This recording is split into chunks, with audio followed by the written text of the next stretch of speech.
இந்துத்துவவாதிகள்னு சொல்றவங்க தான் வந்திருக்காங்க. நீங்க பிஜேபின்னு நீங்க சொல்லலனாலும் அங்க வந்தவங்க எல்லாம் பிஜேபி ஆளுங்களே இல்லைன்னு சொல்லிட முடியுமா?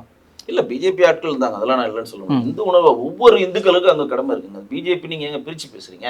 பிஜேபி நடத்தின போராட்டம்ல கேஸும் பிஜேபி போடல. ஒரு இந்தியனுக்கும் அங்க இந்த இந்துக்களுக்கான ஒவ்வொருத்துக்கும் அந்த உணர்வு இருக்கு, அங்க போறாங்க. இப்போ ஒரு கேள்வி, நல்ல கேள்வி கேட்டீங்க, அங்க இருக்கவங்களுக்கு எந்த பிரச்சனையும் இல்லைன்னு. முதல்ல ஒரு விஷயம் புரிஞ்சுக்கணும், திருப்பரங்குன்றம் வந்து அங்க இருக்கக்கூடிய சுற்று வட்டார மக்களுக்கு சொந்தமான இடம் கிடையாது. பழனி, பழங்குன்றம், திருச்செந்தூர், பழமுதிர் சோலையுடன் சுவாமிமலை, அழகிய திருத்தணிகை, மருதமலைன்னு சொல்லிட்டு 6 படை வீடு பிளஸ் மருதமலையை சேர்த்து குன்று இருக்கலாம், குமரன் இருக்குன்னு சொல்லி ஒரு வைதிகம் இருக்கு.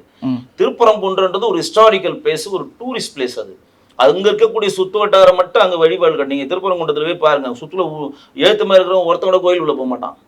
குற்றாலத்தில் இருக்கிறவன் குற்றாலத்தில் இருக்க வீட்டில் இருந்து தனியாக குளிப்பான் தவிர குற்றாலத்தில் போய் அருவியில் போய் அவனும் குளிக்க மாட்டான்.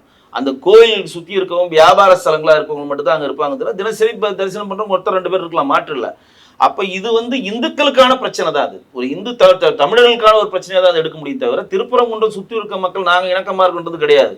அது வந்து திருப்பரங்குன்ற மக்கள் மட்டுமே அந்த கோயிலுக்கு போகலை. திருப்பரங்குன்றன்றது இது அறுபடை வீடுகள்ல முதன்மை படை வீடா இருக்கிறப்ப கிட்டத்தட்ட எல்லாரும் அங்க போவாங்க. திருச்செந்தூருக்கு எப்படி பழிமலைக்கு எப்படி லட்சக்கணக்கான பேர் காவடி எடுத்துட்டு போய் தைப்பூசத்துல வணங்குறாங்களோ, எப்படி திருச்செந்தூர்ல சூரசம்பாரத்துக்கு வந்து லட்சக்கணக்கான போய் வணங்குறாங்களோ, அதே மாதிரி திருப்பரங்குன்றத்துக்கும்.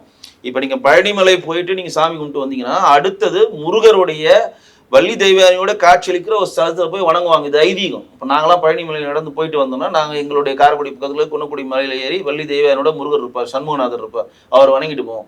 அங்கே போகும்போதுலாம் சென்னை வந்துட்டு திருத்தணிக்கு போவோம். தணிகை போர் புரிஞ்சு சூரசம்ஹாரம் தணிகை அங்கே போய் வணங்கும். அங்கே வள்ளி தெய்வானோட காட்சி, இது ஒரு ஐதீகம். சரிங்களா? இது வந்து இந்த ஆகம ஐதீகம் எங்களுடைய முறைகள்ல நீங்க யாரும் குறை சொல்ல முடியாது. ரெண்டாவதுன்னா அங்க கூட்டம் வந்து யார் யார் இந்து உணர்வார்களோ போங்க, அவ்வளவுதான்.